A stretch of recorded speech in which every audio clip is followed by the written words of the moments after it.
삶의 철학이자 태도를 묻는 고전 주역. 주역은 64개의 궤를 통해 사람이 인생을 살면서 마주칠 수 있는 상황을 압축해 보여줍니다. 64가지 사례를 통해 우리가 겪을 수 있는 인생 구비구비마다 올바르게 대처할 수 있는 힌트를 주기 때문에 우리는 이 주역이라는 인생 지침서를 가지고 조금 더 지혜로운 인생길을 걸을 수 있을 것입니다. 오늘은 그중 6번째 궤, 손괴를 이야기하려 합니다. 살다 보면 누구나 다툼을 경험하게 됩니다. 친구끼리, 연인끼리, 직장에서 혹은 법정에서 누구나 자신이 옳다고 생각하며 때론 목소리를 높이고 감정을 내세우고 끝까지 밀어붙입니다. 그런데 그 다툼의 끝은 과연 우리를 어디로 데려갈까요? 손괴는 다툼을 뜻합니다. 그러나 단순히 싸움을 말하는 것이 아닙니다. 이 궤는 왜 다툼이 발생하는지, 어디에서 멈춰야 하는지, 진정한 정의란 무엇인지를 묻고 있습니다. 진실을 추구하는 다툼도, 정의를 위한 싸움도 때론 우리를 상처 입힙니다. 그래서 주역은 말합니다. 속류부 질척 중길 종용. 다툼에는 믿음이 있어야 하며 멈추고 경계하면 길하지만 끝까지 가면 흉하다.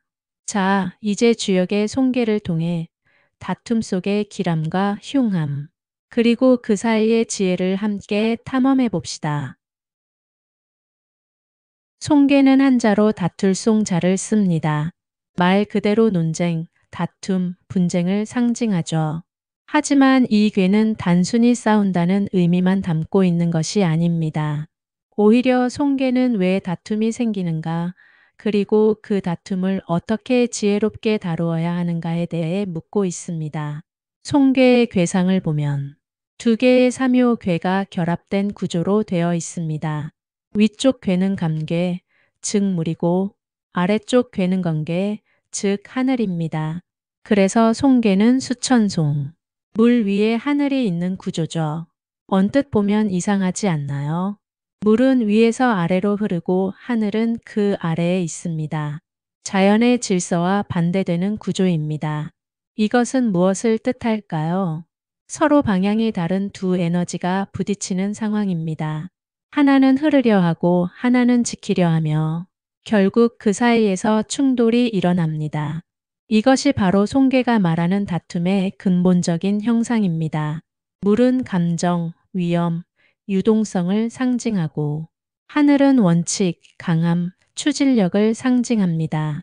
감정과 원칙이 충돌할 때 우리는 다툼이라는 문제에 직면하죠. 손괴는 이 과정을 아주 깊고 철학적으로 들여다보고 있습니다. 속류부 질척 중길 종용. 그리고 주역은 경고합니다. 다툼에는 믿음이 있어야 하고 멈추고 경계하면 길하지만 끝까지 가면 흉하다. 무조건 싸우는 것이 능사가 아니고 정당한 이유와 태도를 갖추되 때를 알아서 멈출 줄 아는 것.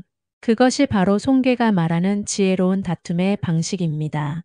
싸움이 문제인 게 아니라 그 싸움을 어떻게 바라보느냐, 그리고 어디서 멈추느냐가 중요하다는 것.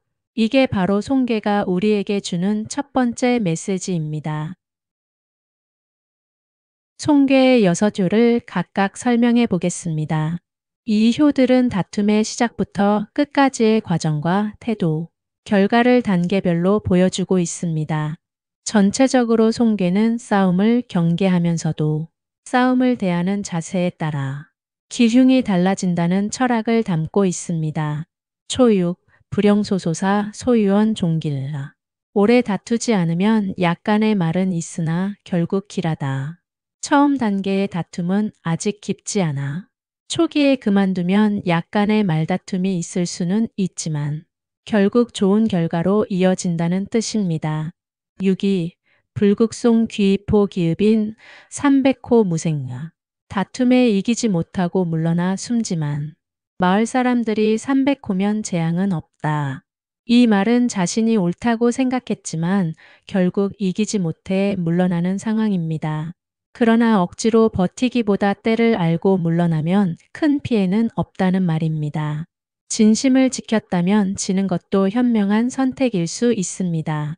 63. 식구덕 정려 종길 혹종왕사 무성다. 옛 덕을 먹고 살며 바르게 하되 위태로우나 끝은 길하다. 왕의 일을 따르더라도 성취는 없다. 이 말은 과거의 공적이나 명예만 믿고 다툼을 계속하려는 태도를 표현합니다. 바른 마음이 있어도 자칫 위태롭고 권력을 쫓아다녀도 성과는 없을 수 있다는 뜻입니다.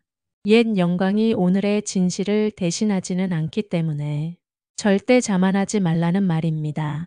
94. 불극송 복증명 유 안정기를 다툼에 이기지 못하고 돌아가 명을 따르며 마음을 바꾸고 바르게 하면 길하다. 싸움에 지고 돌아오지만 그 뒤로 순응하고 마음을 바로 잡으면 길해진다는 뜻입니다. 패배를 인정하고 새롭게 정비하면 오히려 복이 되어 더 강해집니다. 9. 송원길 다툼에서 크게 길하다.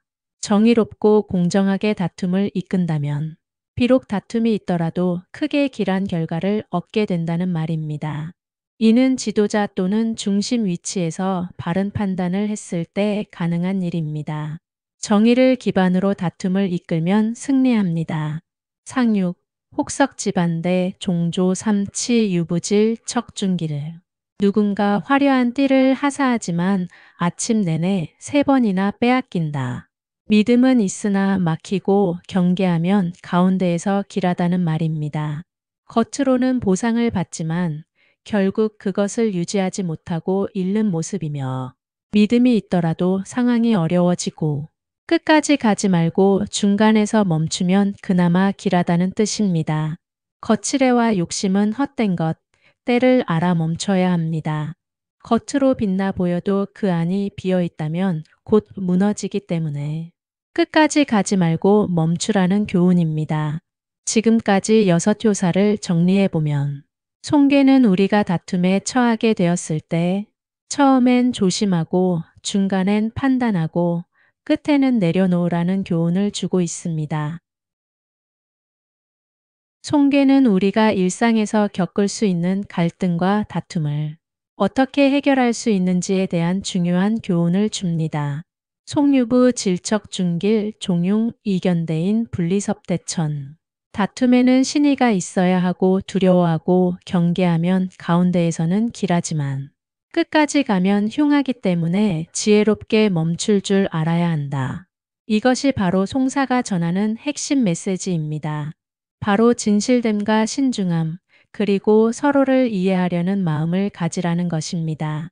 송계는 갈등을 해결할 때 단순히 이기기보다는 상대방의 입장을 존중하고 중립적인 자세로 접근하는 것이 중요하다고 말하고 있습니다. 우리도 일상 속에서 송계의 지혜를 적용해 분쟁의 본질을 꿰뚫고 멈출 줄 아는 지혜를 통해 더 나은 관계를 만들고 평화로운 해결책을 찾을 수 있겠죠. 오늘 영상이 여러분에게 유익하고 송계의 교훈을 삶에 적용할 수 있는 좋은 기회가 되었기를 바랍니다. 다음 영상에서는 주역의 7번째 괴, 사괴를 살펴보겠습니다. 전쟁을 다룬 괴, 그 속의 리더십 이야기를 기대해 주세요. 감사합니다.